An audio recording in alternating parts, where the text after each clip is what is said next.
really kind of bullied me into it, and we chatted about it on there, and we voted on it, and you guys wanted to. And if you want to talk to me on Discord, link. Okay, or Twitter, which I love. Link. So really quick. Okay, OnePlus got in trouble. It was found by Antutu and by other benchmark people that make this kind of stuff, that OnePlus was throttling the performance of specific system apps, mostly and other Android apps like Twitter, like Chrome, like I think the calendar app, but kind of like low impact system apps. And they were artificially limiting the performance of the Snapdragon 888 and the OnePlus 9 Pro, and presumably also the OnePlus 9 and OnePlus 9R. I think that also has the 888. And some people, like Frankie Tech, think that it is the end of the world for OnePlus. He literally posted a video saying RIP OnePlus. I think that it couldn't be further from the truth.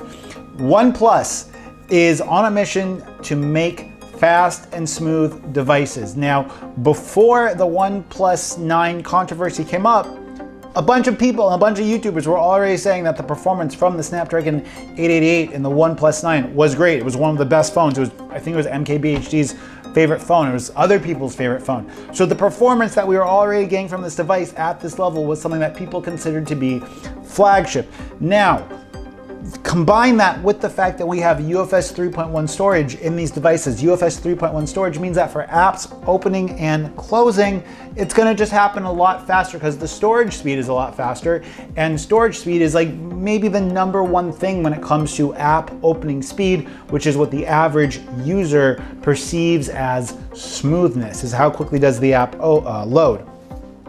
And with the OnePlus 9, it already opens these apps really, really fast.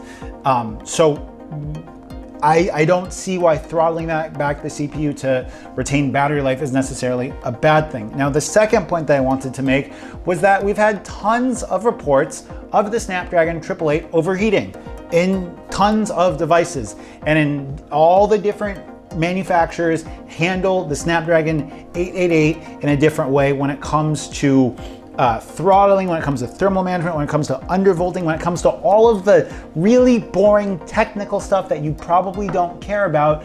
All the manufacturers have a different way of dealing with it. It seems like Xiaomi cares the least about the thermal envelope, and their phones get the hottest, which would mean that their phones are either have a terrible cooling solution or they're allowing them to ramp up to a maximum level, and they're doing stuff with voltage to get you more computational performance.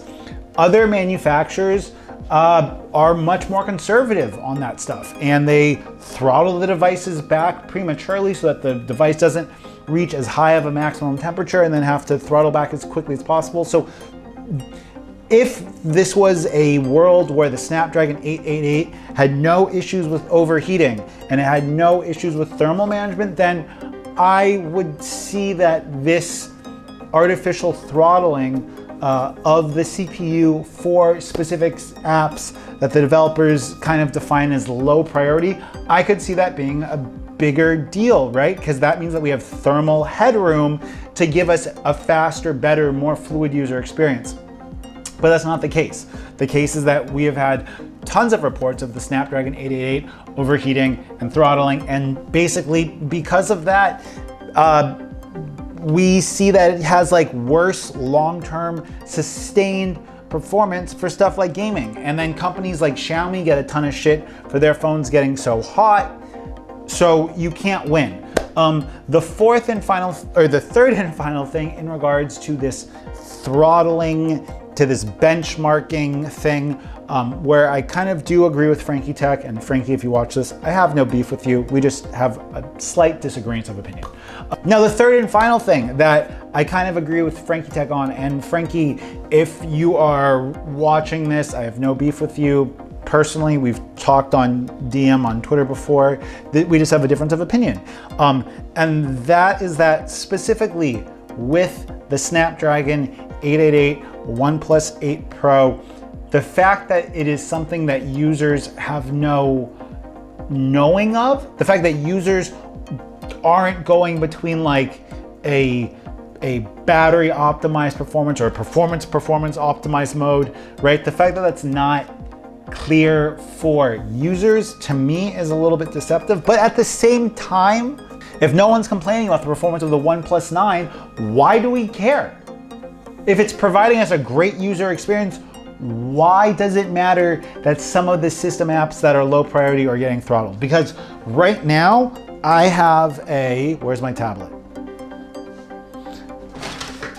I've been using a Xiaomi Mi Pad 4, which has a Snapdragon 660, and it has UFS 2.1 storage.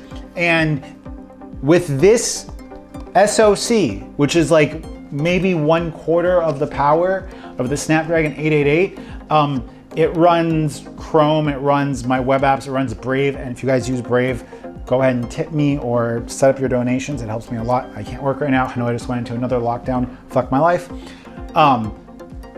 It runs this totally fine. Like, it could run it a little bit faster, but this is a Snapdragon 660 and this is a device that's 3 years old. Like, you don't need a Snapdragon 888 at 3 gigahertz to use your web browser smoothly. You just don't.